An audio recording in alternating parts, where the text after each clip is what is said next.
Horizon reaction. This is America stole a German submarine and stuck it in Chicago. This was a fat electrician. I think I know about this. Was it Salmonella or some channel like Salmonella who covered this? I'm pretty sure. Like there was a submarine who was stored in Chicago or something, which has like this kind of ridiculous, unprofessional way of doing it. Which if you like hear it from somebody, you're just like, oh come on, you're just bullshitting. But apparently it's true. So yeah, if I'm correct about this is gonna be some ridiculous story.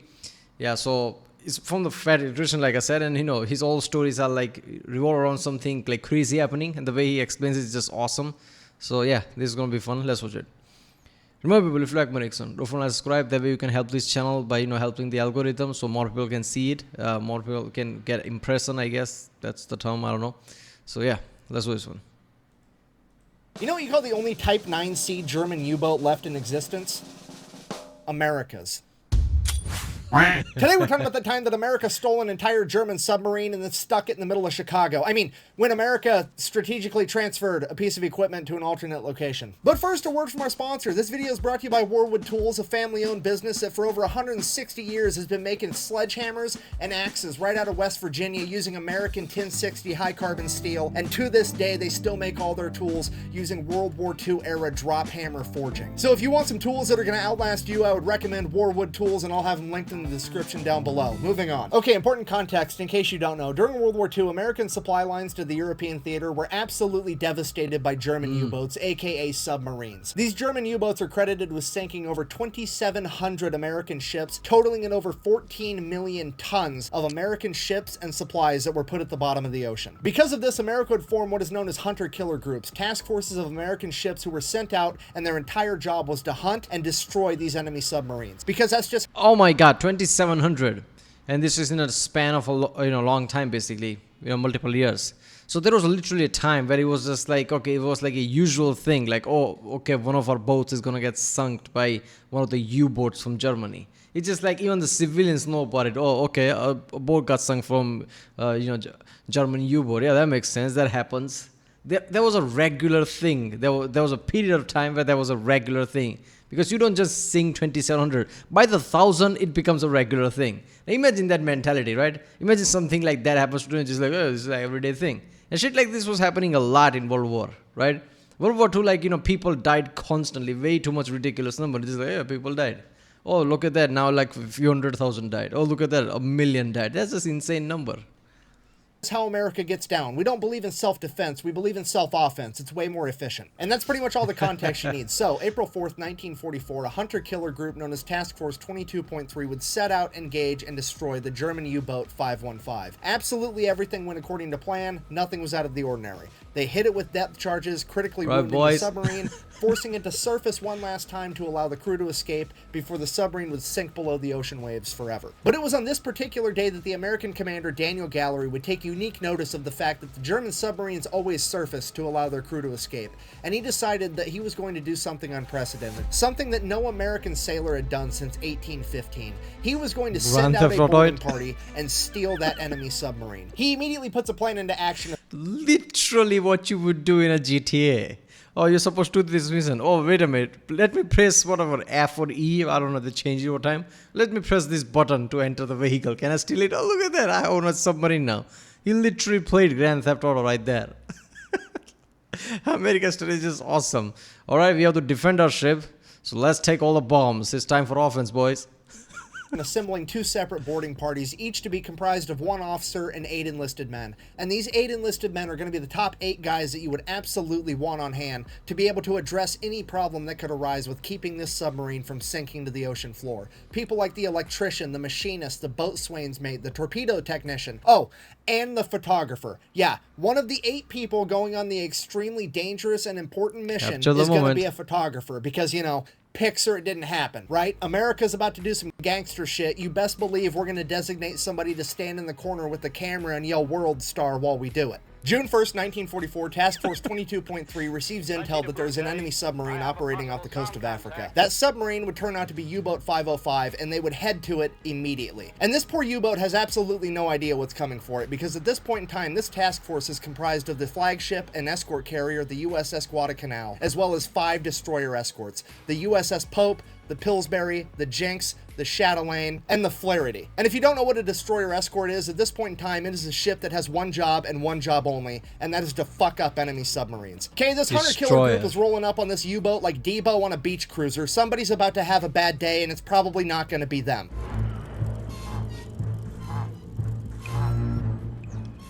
Oh, shit. It's like an escort mission from video game. June 4th, 1944, after 3 days of chasing down this U-boat, they would finally catch up to it, and the USS Guadalcanal would immediately scramble 2 Grumman F-4F Wildcat fighters as the rest of the destroyer escorts made their way towards the submarine. U-boat 505 was already submerged and underwater, but the Grumman F-4F Wildcat pilots are able to see the long dark shadow of the submarine underneath the water because it's broad daylight. And once they confirm that it is in fact an enemy submarine, the destroyer escorts begin loading their hedgehogs to fire upon it. If you don't know what a hedgehog is, it is the most feared anti-submarine weapon in all of World War II. It is like a fully automatic mortar capable of firing over a wide area. Once these mortars hit the water, they can plunge into the depths of the ocean at 30. Okay, why does these things look like that? You know, that stick bomb type of thing, the anti-tank type of bomb that they had way back in day, right? Like there's like big cone thing and the stick you just throw at it. This just looks like that but bigger version. This is so happy. This is like, oh, let's just make the bigger one. Why the fuck not?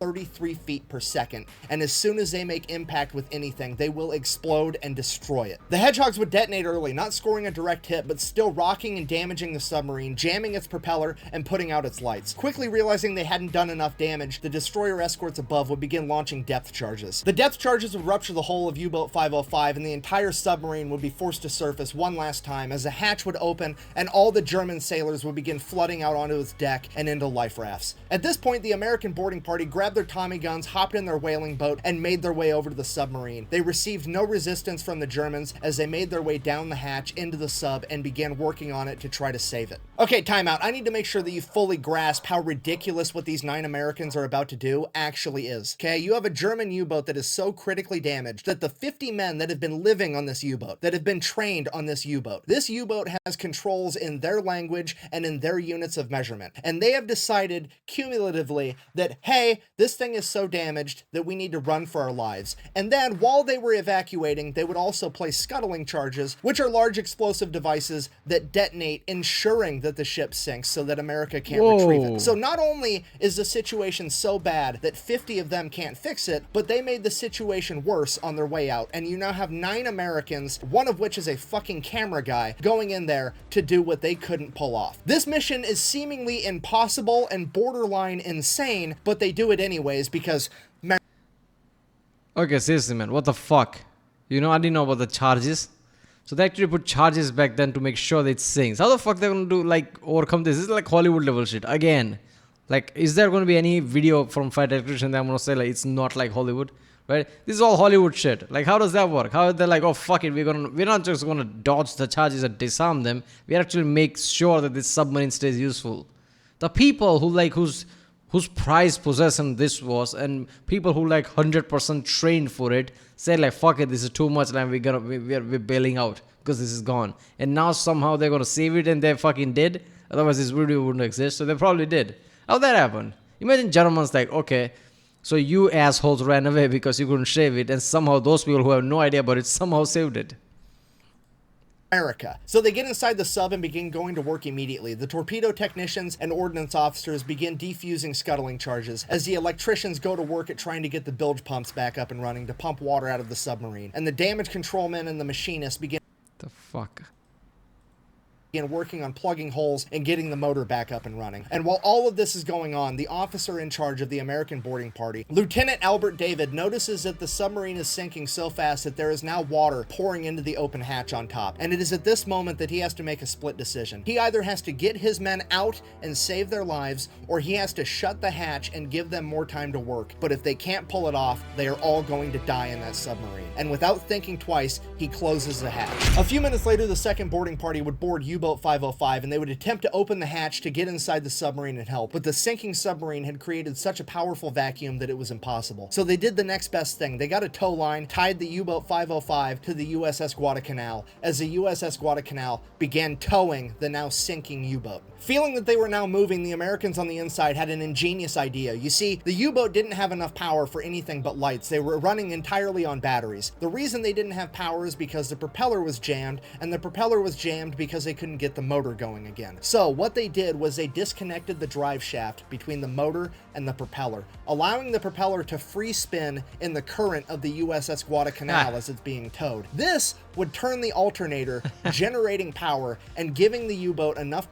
They're literally using drag technology from racing cars or something. Oh, drag will do it. Like, what the fuck? Power to activate its bilge pumps and begin pumping water out of it. I cannot stress to you enough how fucking genius this was to do. This saved all of their lives for sure, and to be able to have the knowledge and wisdom to come up with a solution like that while you're actively fucking dying in a tin can under the ocean is incredible. So things are already looking up, but at a minimum they have to get that hatch back open so that the first boarding crew can escape if they absolutely need to. So the second boarding crew with their Tommy guns proceeds to pluck one of the Germans out of their life raft and force him, persuade him to activate the pressure valve, which is going to equalize the pressure inside and outside the sub, allowing them to open the hatch door. That happens, and the second boarding crew gets inside and also gets to work. And all this is going on, and there's 50 Germans sitting out there in life rafts like, fuck. Like, what do you do in that situation? You have just been outclassed on every conceivable level. Like, you were in combat, they damaged your ship to the point that you couldn't fix it, so then you tried to rage quit and blow up your own ship, and then they're like, no, I've changed my mind. And then they went in there and made it so you couldn't even sink your own ship. At this point, the rest of the task force goes around plucking all the Germans out of their life rafts because they are now prisoners of war, as Commander Gallery comes to the conclusion, fuck it, we're just gonna have to tow this sinking submarine while it's actively sinking all the way to the nearest American port, and we're just gonna have sailors in there working 24/7 around the clock to try to keep it above the waterline. Not a terrible plan, but the only problem is they're like 150 miles off the coast of Africa, and the nearest American port is 2,500 miles away, and if that wasn't bad enough, it's in fucking Bermuda, you know, where the whole triangle thing is.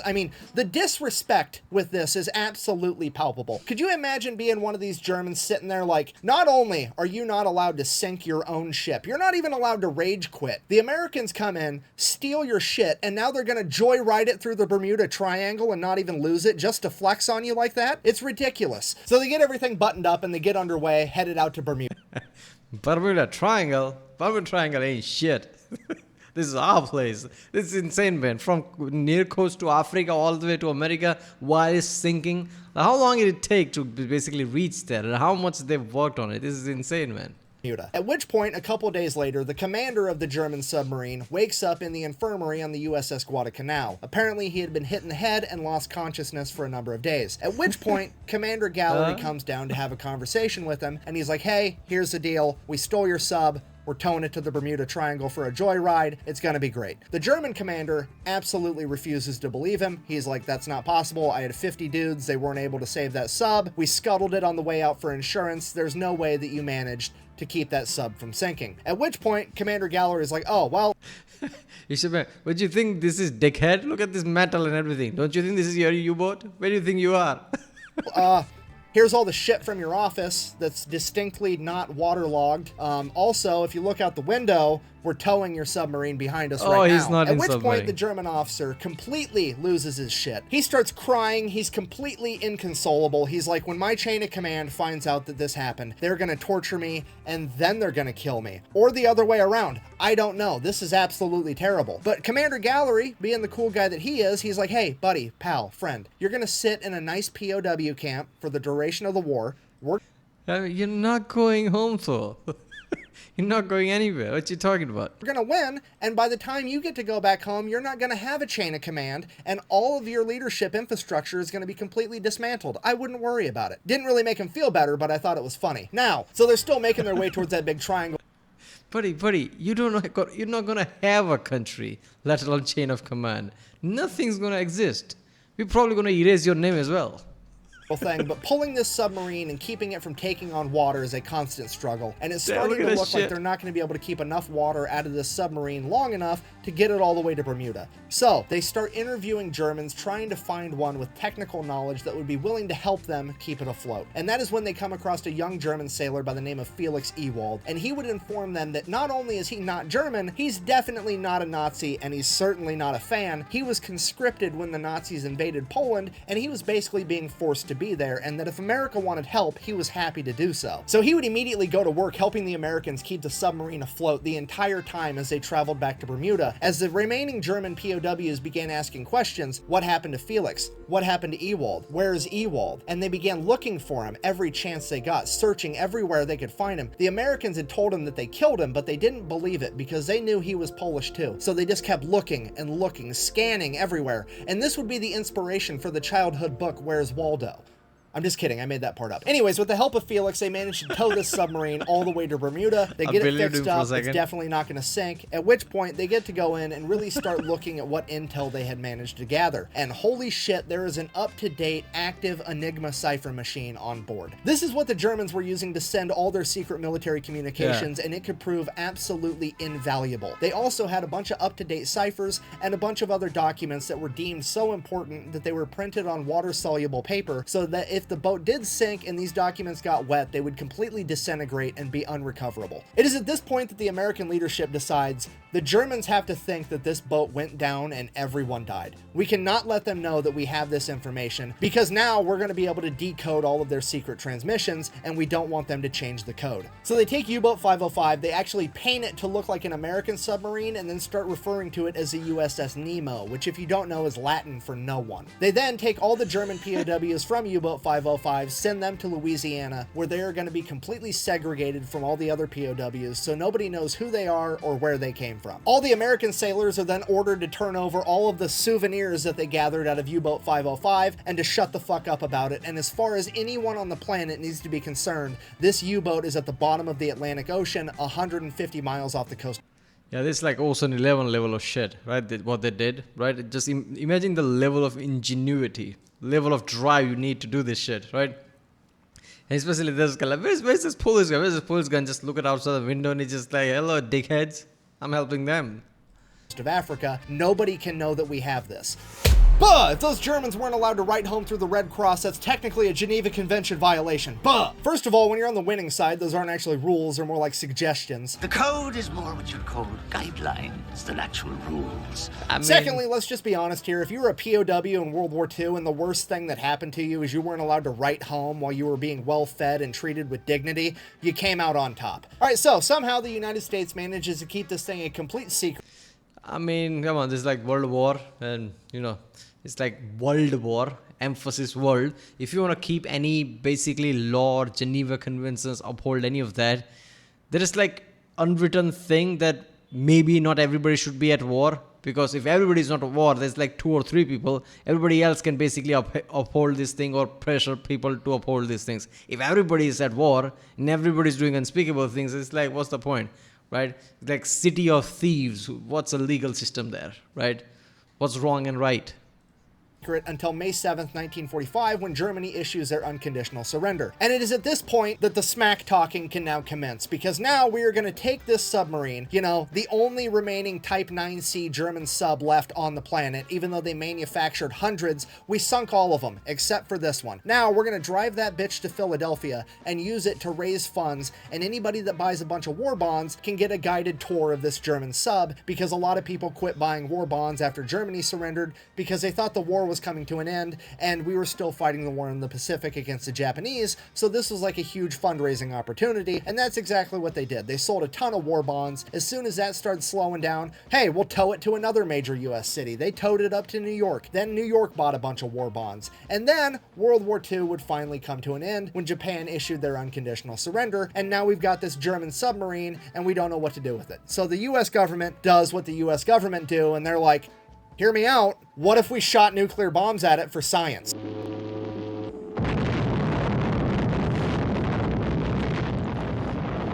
At which point, Commander Gallery, who's now an admiral, chimes in and is like, no, I stole that thing fair and square, we're keeping it. So he ends up Hitler gave up. We threw bomb at Japanese. Japanese are no longer a threat. Everything's fine. What should we do? What should we do? 6, 7 people sitting and stare one of them with a cigar.